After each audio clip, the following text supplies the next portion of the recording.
नमस्कार दोस्तों, मैं रीना आपके अपने channel Reena kitchen recipe and blogs में स्वागत करती हूँ।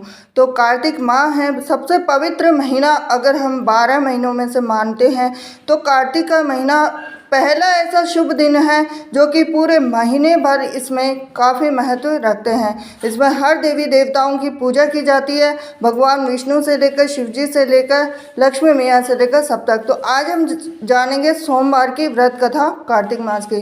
तो एक नगर में बहुत ही धनवान साहूकार रहता था। उसके घर में धन की कमी नहीं थी, परंतु वह बहुत दुखी था क्योंकि उसके कोई पुत्र नहीं था। वह इसी चिंता में दिन रात दुखी रहता था। पुत्र की कामना के लिए वह प्रत्येक सोमवार शिव जी का व्रत और पूजन किया करता था तथा सायंकाल मंदिर जाकर शिव जी के सामने दीपक जलाया करता था।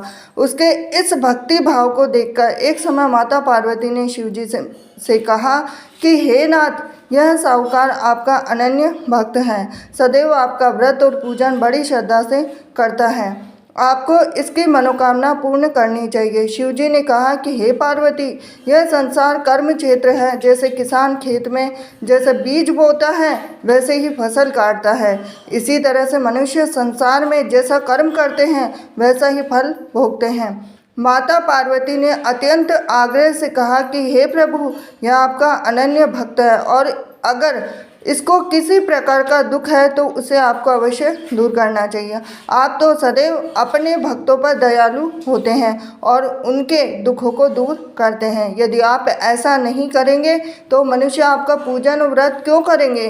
तो माता पार्वती का ऐसा आग्रह देखकर शिव जी कहने लगे कि हे पार्वती, इसके कोई पुत्र नहीं है, इसकी इसी चिंता में यह अति दुखी रहता है। अब इसके भाग्य में पुत्र न होने पर मैं इसको पुत्र की प्राप्ति तो दे सकता हूँ, परंतु वह भी 12 वर्ष तक जीवित रहेगा। इसके पश्चात वह मृत्यु को प्राप्त हो जाएगा। इससे अधिक मैं इसके लिए कुछ भी नहीं कर सकता हूँ। माता पार्वती और भगवान शिव का यह वार्तालाप साहूकार सुन रहा था, तो इससे साहूकार को न तो प्रसन्नता हुई और न ही दुख हुआ। वह पूर्व के समय शिव जी का व्रत और पूजन करने लगा। अब कुछ समय के बाद में साहूकार की स्त्री गर्भवती हुई। घर में बहुत धूमधाम से खुशियाँ मनाई गई, लेकिन साहूकार के मन में तो था कि वो तो केवल 12 वर्ष तक जिंदा रहेगा, उसके बाद में उसकी कोई भी आयु नहीं थी। तो अब जब बालक 11 वर्ष का हो गया तो बालक की माता ने पिता से उसके विवाह करने की बात कही।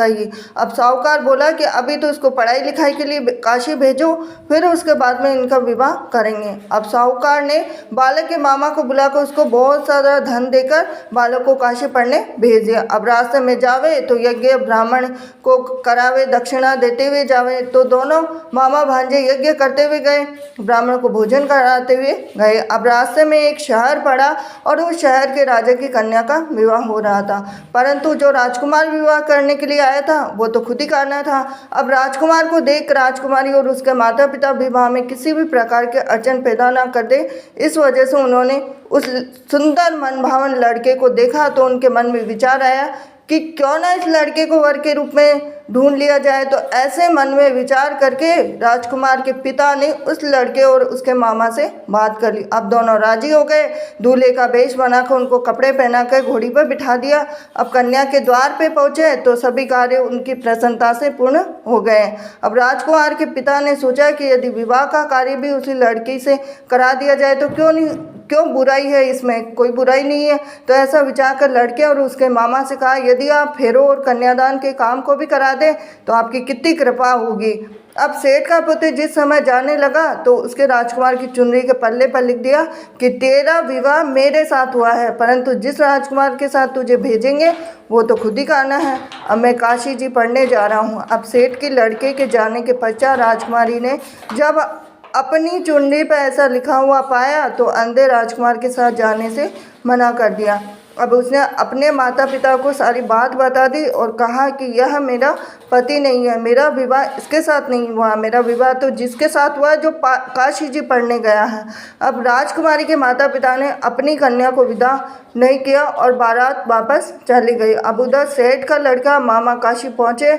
अब वहाँ जाकर उन्होंने यज्ञ कराया, लड़के ने पढ़ना शुरू किया। अब जैसे ही उसकी उम्र 12 वर्ष थी तो लड़के की अचानक तबीयत खराब हो गई। अब उसने अपनी मामा को बोला कि मेरी तबीयत बिल्कुल भी ठीक नहीं है। तो मामा ने कहा कि अंदर जाकर सो जा।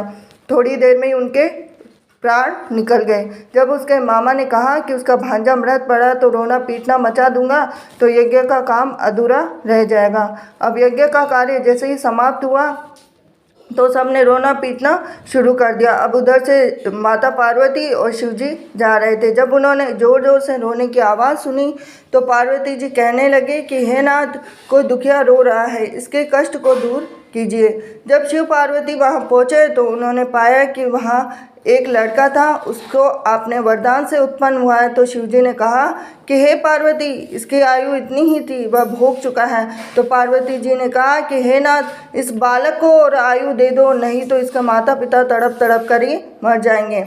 माता पार्वती के बार बार आग्रह करने पर शिव जी ने उसको जीवन का वरदान दिया। शिव जी की कृपा से उसका लड़का जीवित हो गया।